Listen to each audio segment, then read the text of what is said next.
ప్రభుత్వం వల్ల తనకు మేలు జరిగింది అని చెప్పినందుకు, మన ప్రభుత్వం వల్ల తనకు మేలు జరిగింది అని చెప్పినందుకు నా చెల్లెమ్మను గీతాంజలిని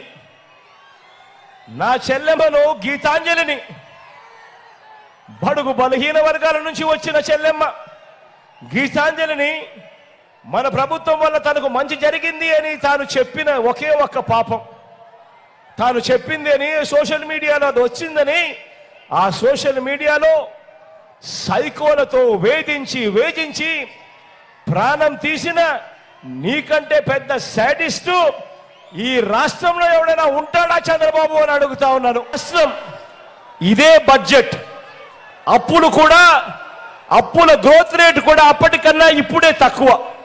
మరి మీ బిడ్డ, కేవలం మీ బిడ్డ ఈ కార్యక్రమాలన్నీ ఎలా చేయగలిగాడు, చంద్రబాబు నాయుడు గారు ఎందుకు చెయ్యలేకపోయాడు అని ప్రతి ఒక్కరూ కూడా ఆలోచన చేయమని కోరుతా ఉన్నా.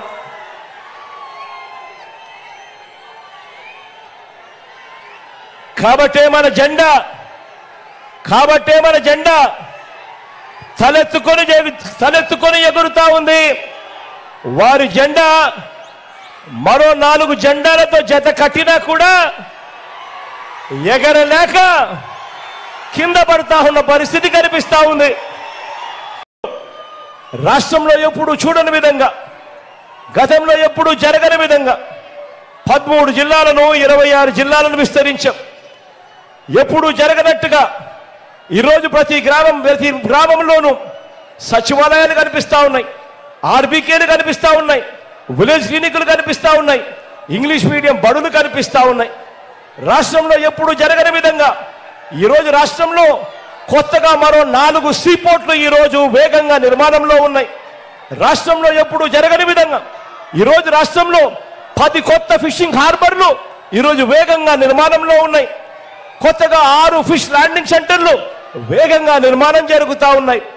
ఎయిర్పోర్ట్ల విస్తరణ తీసుకున్నా కానీ భోగాపురం ఇంటర్నేషనల్ ఎయిర్పోర్ట్ వాయువేగంతో కట్టడం మొదలు పెట్టిన కార్యక్రమమైనా కానీ ఏది తీసుకున్నా కూడా 17 కొత్త మెడికల్ కాలేజీల నుంచి మొదలు పెడితే ఏది తీసుకున్నా కూడా జరిగినది ఈ 58 నెలల కాలంలోనే మీ బిడ్డ ముఖ్యమంత్రిగా ఉండగానే జరిగింది అని సందర్భంగా చెప్పడానికి గర్వపడతా ఉన్నా.